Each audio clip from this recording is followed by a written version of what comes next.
যে আমাক আৰু প্ৰতাৰণা প্ৰবঞ্চনা আপোনালোকে নকৰিব। যদি আমাক প্ৰতাৰণা আৰু প্ৰবঞ্চনা কৰে, অনাগত দিনত এইখন অসম অসমীয়াৰ হৈ নাথাকিব। এইখন অসমৰ উঠি অহা নৱপ্ৰজন্মই জয় জুবিন দা এখন অসম মোৰ অসম বুলি কোৱাৰ পৰিৱেশ নাথাকিব। সেইকাৰণে অসমৰ সৰ্বত্ৰ ৰাইজ ৰাজপথলৈ ওলাই আহিছে আৰু গৰ্জন কৰিছে।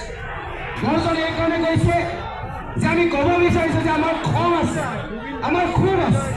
আমাৰ খং আৰু ক্ষোভ ক'ত? যে জাতীয় যুগৰ যি প্ৰতাৰণা প্ৰবঞ্চনাৰ খেল খেলিছে তাত লৈ খং আছে। জাতীয় যি দুৰ্যোগ ভুগিছে তাত লৈ জনতাৰ মাজত ক্ষোভ আছে। এই ক্ষোভ আৰু খঙৰ একত্ৰিত সংমিশ্ৰণ আমি সকলোৱে সংঘবদ্ধ হৈছোঁ আৰু ঐক্যবদ্ধতাৰে আমি অসমখন ৰখোৱাৰ পল লৈছোঁ। এইখন অসম স্বাভিমানী খিলঞ্জীয়াৰ অসম। এইখন অসম আমাৰ জুবিন দা জুবিন দা জুবিন দা জয় জয় জয় জুবিন দা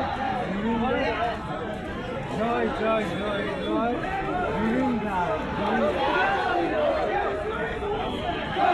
জয় জয় জয় জয় জুবিন দা